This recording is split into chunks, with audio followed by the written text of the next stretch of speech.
Hello friends, मैं हूं doctor Sujit चंद्रात्रेय। मैं एंडोक्राइनोलॉजिस्ट हूं।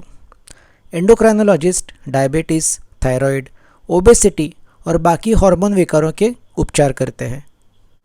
आज हम बात करेंगे हाइपरथायरॉयडिज्म यानी थायराइड हार्मोन एक्सेस या थायरोटॉक्सिकोसिस नाम के बीमारी के बारे में। यह बीमारी लेडीज़ में मर्दों से ज़रा ज़्यादा परसेंटेज में दिख जाती है। थायरोटॉक्सिकोसिस या एक्सेस थायराइड हार्मोन ये बीमारी अराउंड 1% पॉपुलेशन में दिखाई देती है। थायराइड से जो T3 और T4 के हार्मोन्स जो बनते हैं वो हमारी बॉडी को एनर्जी देने का काम करते हैं, मेटाबॉलिज्म का काम करते हैं। अगर वो ज़रूरत से बहुत ज़्यादा तैयार हो गए तो हमारे बॉडी के ऊपर उसके बहुत सारे ख़राब परिणाम होते हैं। जैसे कोई रिकॉर्ड प्लेयर का स्पीड अगर हमने बहुत बढ़ा दिया तो हमें गाना तो ठीक से सुनाई देगा ही नहीं, लेकिन रिकॉर्ड भी ख़राब हो सकती है। नहीं तो जैसे स्कूटर को हमने अगर एरोप्लेन का इंजन लगा दिया तो स्कूटर तो ख़राब होने ही वाली है।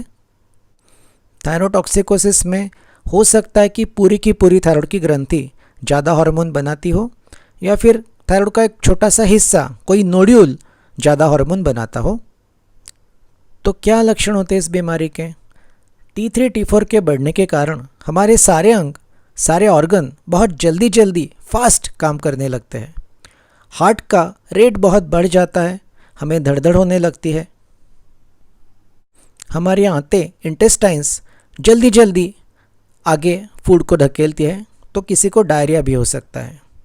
ब्लड प्रेशर, मेटाबॉलिज्म, हार्ट का पंपिंग, वैस्कुलेचर सब ज़्यादा मेटाबॉलिक स्टेज में चला जाता है।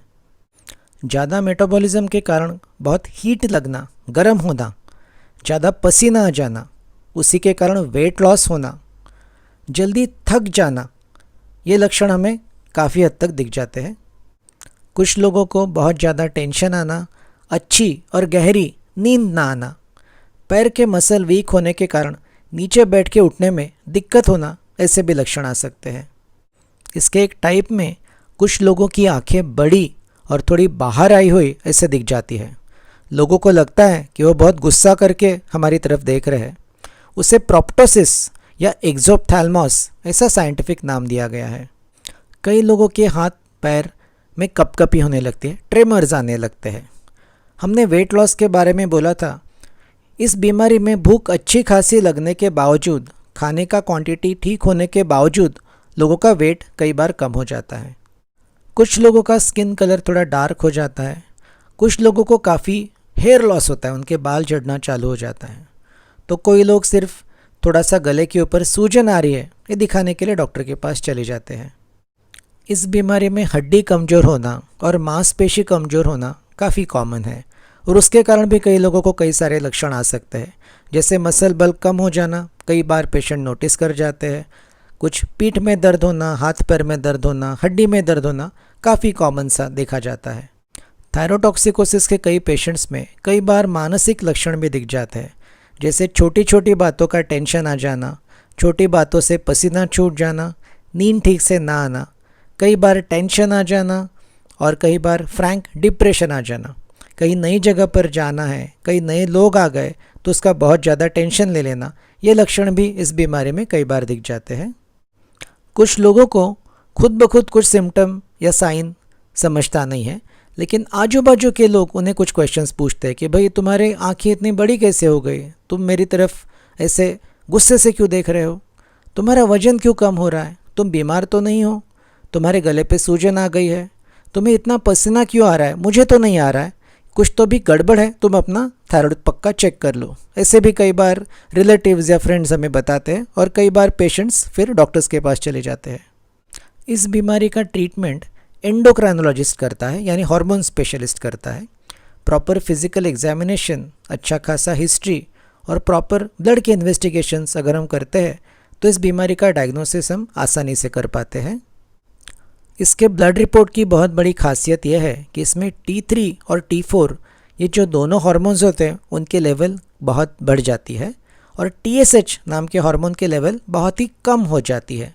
ये इसका डायग्नोस्टिक फीचर होता है।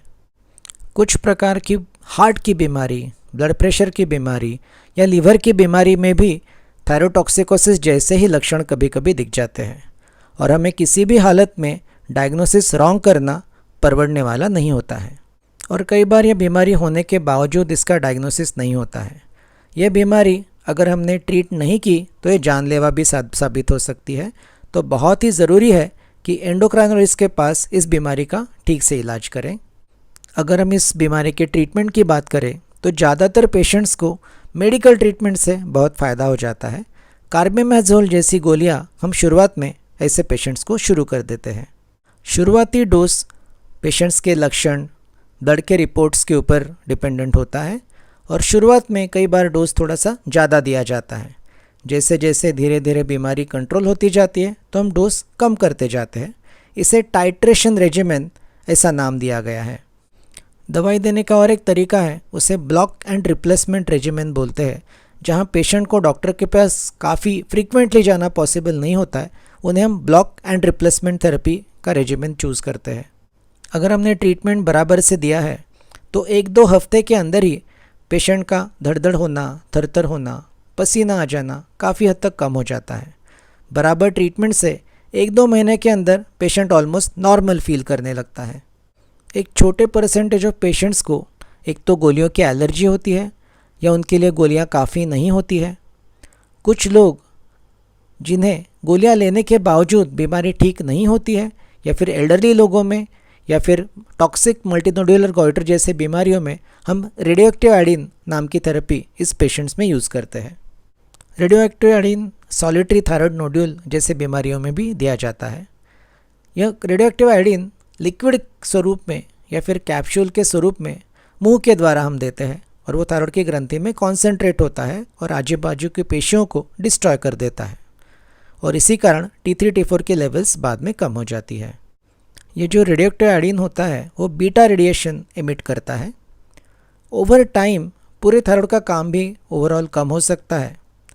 इसका थोड़ा सा साइड इफ़ेक्ट यह है कि काफ़ी लोगों में कुछ सालों के बाद पूरे का पूरा थायराइड का ग्रंथि काम कम करने लगता है और पेशेंट हाइपोथायराइडिज्म में लैंड अप हो सकता है और उस हाइपोथायराइडिज्म के लिए पेशेंट को अलग से हाइपोथायराइडिज्म की अलग दवाई देना पड़ना ज़रूरी हो सकता है।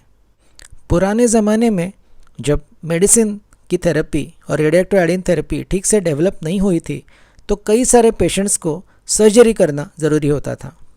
आजकल लेकिन बाकी अच्छी ट्रीटमेंट्स अवेलेबल होने के कारण सर्जरी काफ़ी कम परसेंटेज लोगों में लगती है और सिर्फ बहुत बड़ा गॉइटर या फिर थायराइड का कैंसर या किसी को कॉस्मेटिक रीजंस के लिए सर्जरी करनी है, उसी लिए सर्जरी रिजर्व होती है।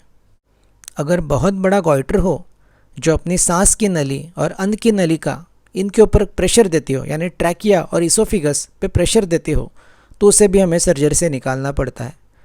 कभी कभी सॉलिटरी टॉक्सिक नोड्यूल होगा तो उस नोड्यूल को हम सर्जरी से निकाल देंगे तो पेशेंट पूरी तरह से ठीक हो जाता है।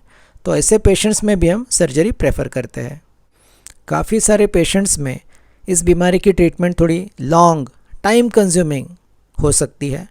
टाइम टू टाइम मेडिसिन लेना, टाइम टू टाइम रिपोर्ट्स कर लेना, अपने डॉक्टर्स की तरफ विज़िट कर लेना बहुत ही ज़रूरी होता है। T3 T4 के ज़्यादा परसेंटेज के कारण बाकी कई ऑर्गन्स के ऊपर इस बीमारी का परिणाम हो सकता है, जैसे हार्ट के ऊपर, बोन्स के ऊपर, और उन बाकी ऑर्गन्स के भी चेकअप्स हमें बीच बीच में करना ज़रूरी हो सकता है।